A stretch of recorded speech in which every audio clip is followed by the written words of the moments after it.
Merhaba arkadaşlar, kanalıma ve mutfağıma hoş geldiniz. Bugün sizlerle tarifi o kadar kolay, pratik, yapım aşaması ile 10 dakikada hazır olan tatlı krizlerimizi önleyecek kahve ve çayın yanında leziz, harika bir sufle yapımı ile karşınızdayız. Evet. Yanımızda Evet.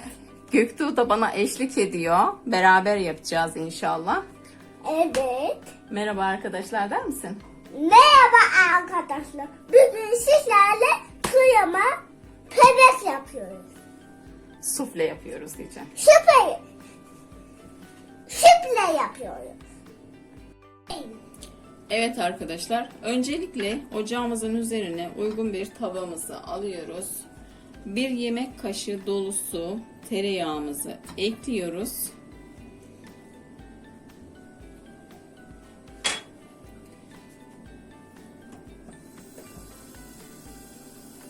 Erimesini sağlıyoruz.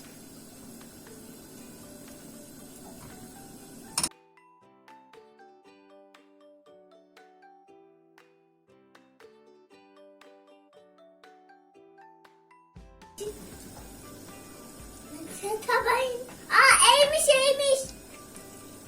Eğmiş. Erimiş olan tereyağımızın içerisine 80 gram bir paket bitter çikolatamız var. Parçalara ayırdığımız. Onu da ekliyoruz.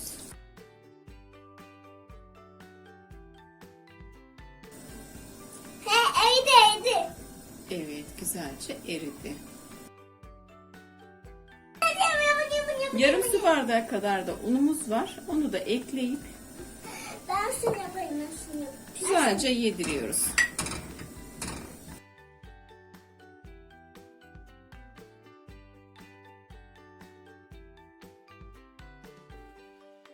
Evet arkadaşlar. 2 adet yumurtamız var. Derin bir kabımıza alıyoruz.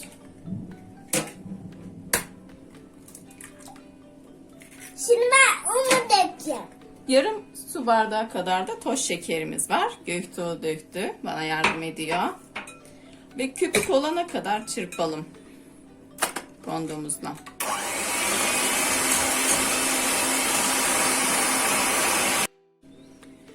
Olmuş olan harcımızı köpük köpük olan yumurtalarımızın içine ekliyoruz. Ve çikolata. Wow.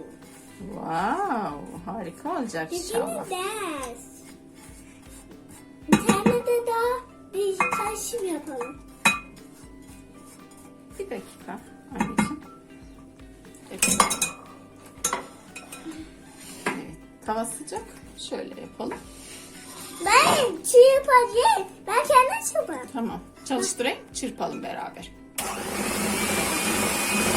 Ver.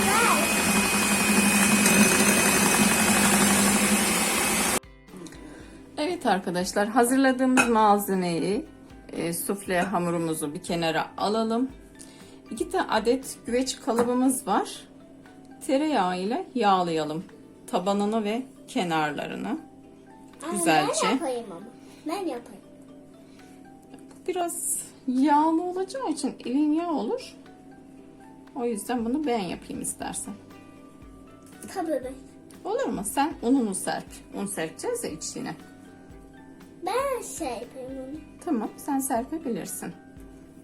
Dinlediğin için teşekkür ederim ayrıca.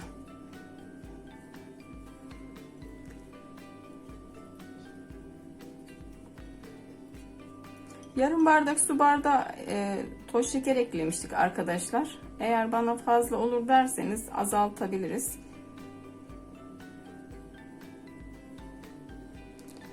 Şeker miktarını.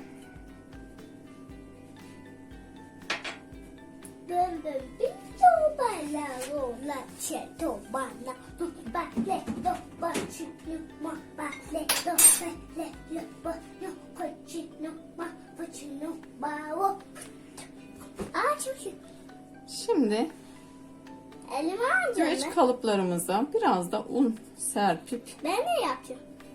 sen de yap. Kenarlara da gelecek şekilde. Ben de yapacağım.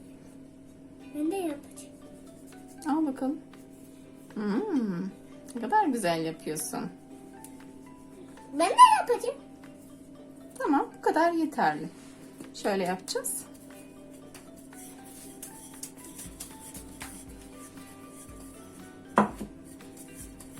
Biraz daha atayım.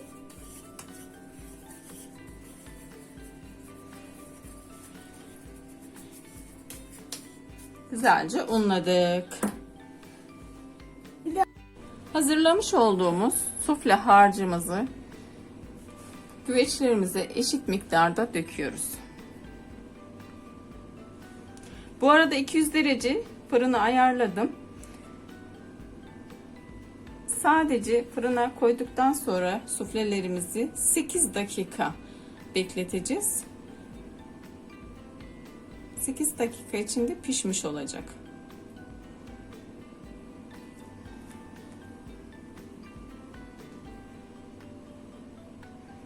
şuna da dök biraz daha. Biraz daha dökeceğim oğlum, eşit olsun diye yapıyorum.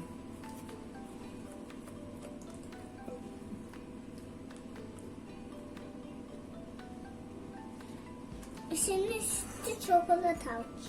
Ha, onu ben söyleyeceğim şimdi sana. Sen bırakırsın içine. Ama bak hepsini ben bırakırım. Sen bırakmayacaksın. Hepsi çok olabilir. Düşüyordun Göktuğ, dikkat et.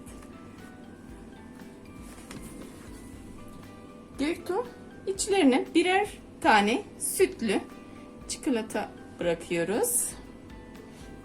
Göktuğ öyle attım. Göktuğ birer tane dedim. Bir tane attık Tamam, da. tamam yeterli. Sütün içine. Sütün içi değil, bunun içine bırakıyoruz ve şimdi fırına gönderiyoruz. Sütün.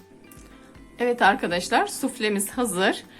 1 dakika kadar kabımızda beklettikten sonra servis tabağına ters çevirip alabiliriz. Afiyet olsun. Kanalıma abone olup videolarımı beğenip yorumlarda da belirtirseniz sevinirim. Hoşça kalın. Allah'a emanet olun.